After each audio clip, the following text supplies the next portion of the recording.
Hi neighbors, and welcome back to A Slow Burn Life. My name is Lala, and this channel is focused on building stable and intentional lives through soft living, foundational finance, and sustainable business growth. And today's episode is going to be about money. So I'm going to talk a little bit about what my financial goals or money goals were for the year. And I will go over a little bit about my routine that I've been using for the past few years or several years, pretty much since 2017. So my life was a lot different back in 2017. I was newly married. I had just moved to California, and me and my partner were broke, and we decided to take a look at our finances and really get ourselves together. So a process that we began was having weekly, because we got paid every Friday. So we were able to do a meeting every Friday, and we would just talk about what we wanted to do with our money and just put money towards the goals that we had.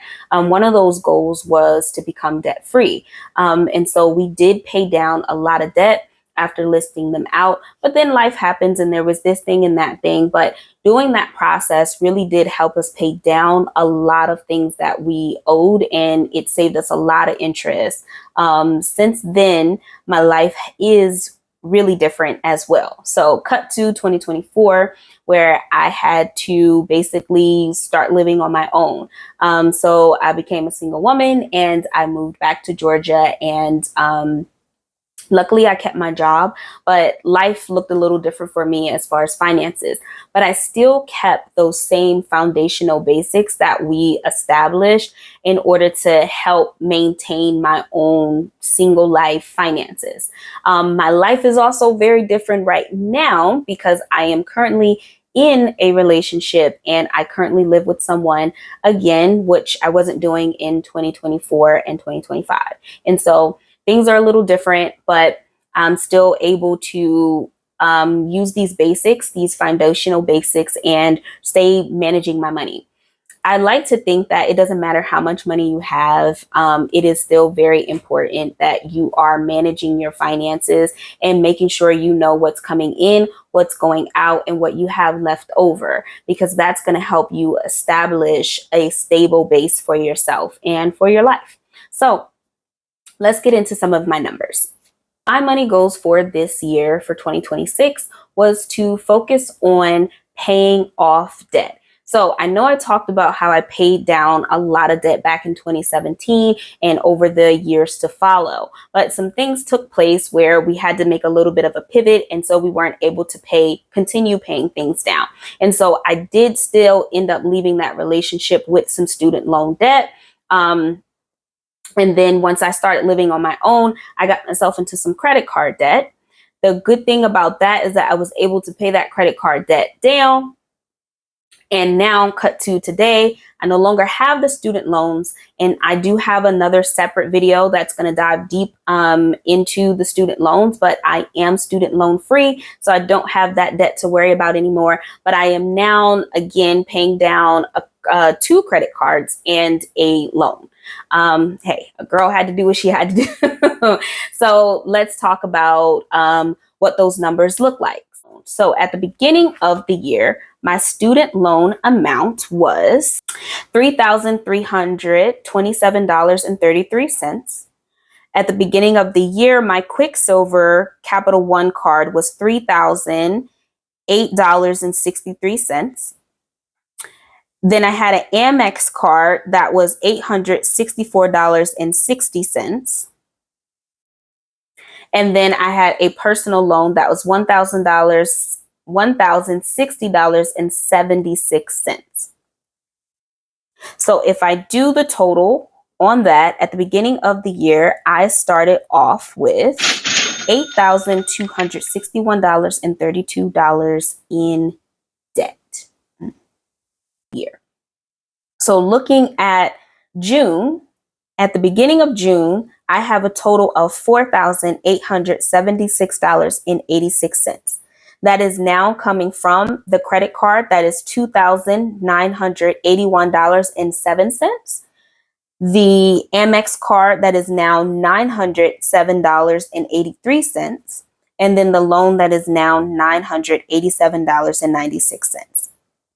So if you notice, there are some of the amounts that have increased because of interest, and there are some amounts that have decreased because I have at least been paying on the minimum while I was paying down the student loan.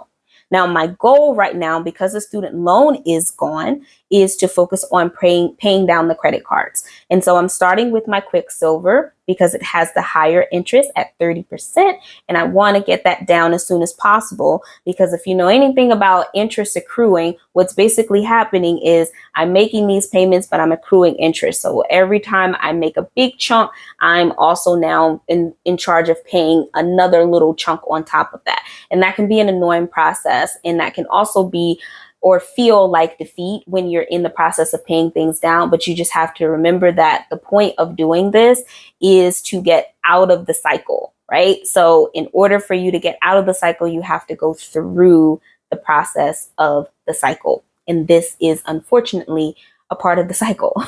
So my goal is to get out of the credit card debt. And once I finish paying off the credit cards I guess I'm still deciding whether or not I will continue using credit cards, but then become sort of an aggressive credit card user where I'm only using like 10% of the card. And then there's also the option to just not utilize the card at all and just have like one payment coming off of it. I don't know. Is that like the same thing as 10%? I'm not sure. I'm half mine to just like get rid of the credit cards altogether, but not closing the accounts, just like not utilizing them, right? But I don't know. I'm kind of back and forth about it. So just stick around to see what I actually decide to do when it comes to credit cards. I'm not completely against credit cards. I obviously think it's the user. And if you use it properly, you won't have to deal with the interest. But this is like my second time around now having to pay a balance down on a credit card. And I really hate it. And I hate it because for the first time in my life, I'm making a decent amount of money for myself and my expenses are pretty low. So I have all of this excess money that I could be saving and investing and really, really like, increasing my net worth, but I'm stuck having to pay off balances because I was not doing the right thing with the credit cards. And okay, a girl was going through some things. So yeah, I had to use the credit card, but at the same time, you know, I just don't want to be in the cycle of borrowing and paying and borrowing and paying, and then the interest on top of it when you can't pay back what you borrow, right? And again, things happen. Sometimes, people have their bills on their credit cards and they lose their job. And so if you lose your job and your steady paycheck, how are you then supposed to cover, paying back that credit card, right? Those if you were using it respectfully, So with that being said, sorry, I might have just messed up the audio. With that being said, I'm still kind of trying to figure that out, but the main goal is to get out of the credit card debt. And so my goal was to pay off this credit card or these debts by the end of the year. But then I got a little aggressive and was like, you know what, I'm going to pay this stuff off by the end of summer. And really the reason that I want to pay this off by the end of summer is because I have a cruise that is coming up in December. And I want as much money as possible to do whatever I want. I want to do the excursions. I want to do all the add-ons. I want to really have a good time. It's my first cruise ever. I am going with my partner and her family. It's her first cruise. So I just want to have a good time. Like, I want to have a good time and I don't want money to be an issue. So I'm really, really like aggressively pushing myself forward towards this goal. And just like embracing the fact that it's going to take a little bit of a sacrifice, right? So even though I have this goal, I just am embracing. So even though I'm saying that I'm going aggressively, I'm really just slowly paying it off. There's nothing to be aggressive about. I'm using leftover money from money that I don't need to pay bills to basically handle this debt for me. And I have a whole plan. So let's look at my plan for how I am tackling this credit card. So I have my Capital One credit card is up first. That balance for the beginning of May started out as $3,256.85. And since then, I have made one payment of $550. So that is now down to $2,981.07. So $550 is important because when I looked at this amount, I wanted to pay it off as quickly as possible. So I decided to pay it off in 6 payments. And so I just divided 6 and came up with roughly $550 from the amount that it was. And yeah, if I keep going at this rate, I'm going to end up paying this credit card off by July, my first paycheck in July. And then from there, I will be paying off my Amex. And then next, I'll pay off my loan. And all of those things, if things go accordingly, all of those debt payments will be completed by the end of summer. So we are going to embrace the summer fun sacrifice, because that's really what's being sacrificed here. I just won't be able to do as many things in the summertime as I would like to be able to do, but that's okay, because next summer we'll be good for it, right? But that is my foundational finance tidbit here, is just creating a stable life for myself. And a part of that is being debt free. And I know there are people who have different ideas about debt and how to use debt for this, and debt, good debt versus bad debt, X, Y, and Z. Debt is just debt to me. It's just debt. And it just means that you owe someone. And so if you feel like you're good for it, then you are allowed to be in debt. You are. No one's going to stop you. But if you don't want to be in debt and you want to get out of the cycle, you can create a process that will help you get out of the debt. Again, I have regular money meetings with myself every payday, or actually I do it the day before I get paid. I sit and look at the money that's coming in, and then I make a plan for that money, and I just work towards my goals. So I've always wanted to be debt free.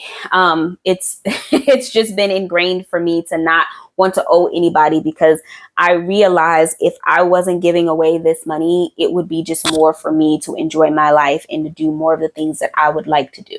You know, I would like to randomly take a trip to somewhere on the weekend and not have to pre-plan it too much, and just be able to freely, just get the hotel when we're there and eat out as many places and buy as many things as I would like to. Not that I wouldn't still manage my money, because understand, no matter how much money you have, even like mega rich people, they still do wealth management. They still do some sort of financial management for the money that they have. So for us people who are not mega millionaires and not rich, we should still definitely be managing our money. And so, yeah, those are my money goals. And if you stick around, you'll see when I reach any of these goals or what might take place for me to have to pivot. But I'm grateful that you're here. And please share any of your money goals with me, any ideas or suggestions you might have. I don't know what I will take and what I won't take, just because I've been pretty consistent about staying on this path that I'm on, but I'm open to hearing other people's ideas and the ways that you've gotten out of debt. If you have, or if you're trying to get out of debt, please share a comment with me.